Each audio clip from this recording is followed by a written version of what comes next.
Good morning बच्चों। आज हम आपको आपकी पुस्तक का पाठ नंबर 13 यक्ष युधिष्ठिर संवाद पढ़ाएंगे। बच्चों, इस पाठ में यक्ष और युधिष्ठिर जी के बीच में संवाद हो रहा है। इसमें यक्ष जी युधिष्ठिर से कुछ प्रश्न पूछते हैं जिनका युधिष्ठिर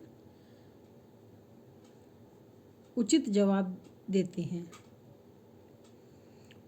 यक्ष ने पूछा, यक्ष उवाच किंस्विद गुरुतरम भूमेः किंस्विद उच्चतरम च खात् किंस्विद शीघ्रतरम वायोः किंस्विद बहुतरम तृणात्।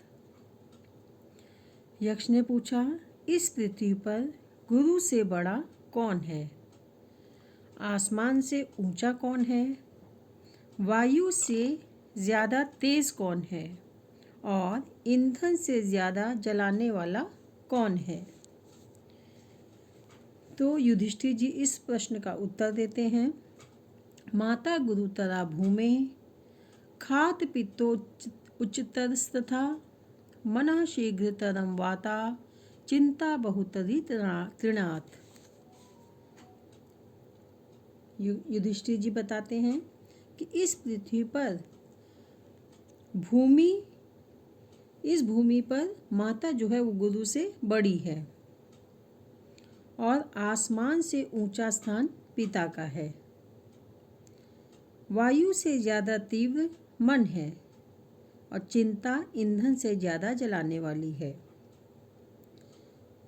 माता को गुरु से बड़ी इसलिए कहा गया है क्योंकि जब बच्चा पैदा होता है उसका तुरंत का लालन पालन, आचार व्यवहार सब माता के द्वारा होता है। प्रारंभ में माता ही बच्चे को शिक्षा देती है।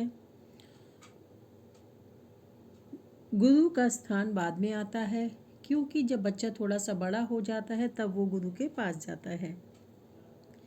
आसमान से ऊंचा पिता है क्योंकि पिता ही बच्चों के लालन पोषण की जिम्मेदारी अपने ऊपर लेता है, इसलिए उसका स्थान आसमान से ऊंचा है।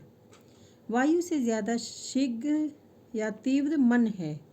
शायद वायु को कहीं पहुंचने में थोड़ा समय लगता है, लेकिन मन एक ऐसी चीज़ है जो एक स्थान पर बैठकर न जाने कितनी दूरी की बात सोच लेता है।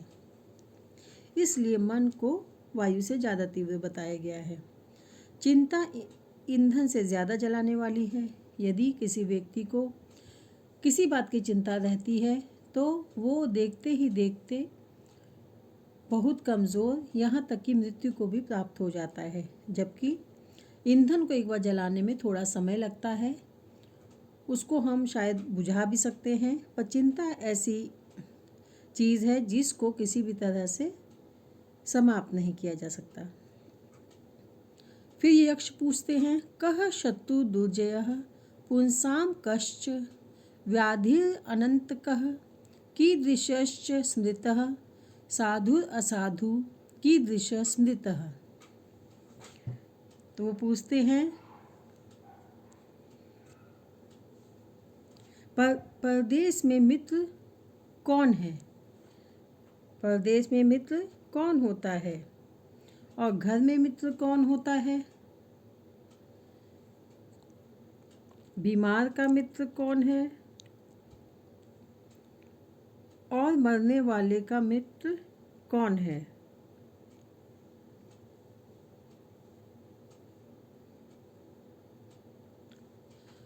बच्चों, इस श्लोक को ध्यान से देखिए। कह शत्रु दुर्जयः पुंसाम कश्च व्याधिर अनंतकः कीदृशश्च स्मृतः साधुर असाधु कीदृश स्मृतः। इसमें यक्ष पूछते हैं कि मनुष्य का अजेय शत्रु कौन है और कभी भी अंत न होने वाली व्याधि अर्थात बीमारी कौन सी है? किसको साधु कहा जाता है और किसको असाधु माना जाता है? तो युधिष्ठिर बोलते हैं, क्रोधः सुदुर्जयः शत्रुलोभो व्याधिर अनंतकः सर्वभूतहितः साधुर असाधु निर्दयः स्मृतः। यक्ष ने बताया, मनुष्य का अजेय शत्रु क्रोध है। ऐसा क्यों है? क्योंकि जब क्रोध आता है तो मनुष्य का दिमाग काम नहीं करता, उसका अपनी बुद्धि पर से कंट्रोल हट जाता है और ये मनुष्य के ऊपर अपना अधिकार कर लेता है। कभी ना अंत होने वाला रोग लोभ है, क्योंकि लोभ एक ऐसी चीज़ है जिसका कोई अंत नहीं है। सब प्राणियों का हित करने वाला सज्जन होता है और निर्दय और दया विहीन व्यक्ति असाधु या ये निर्दयी कहा जाता है। तो इस तरह से बच्चों आपको इन चारों श्लोकों का अर्थ लिखना है। इसके बाद इसके शब्दार्थ, इसका अभ्यास कार्य और प्रश्नोत्तर, ये सभी पहले आप कोशिश करिएगा कि स्वयं करें, और यदि न समझ में आए तो इसके उत्तर मैंने साथ में लिखे हैं, आप इसको देखकर कर लीजिएगा। धन्यवाद।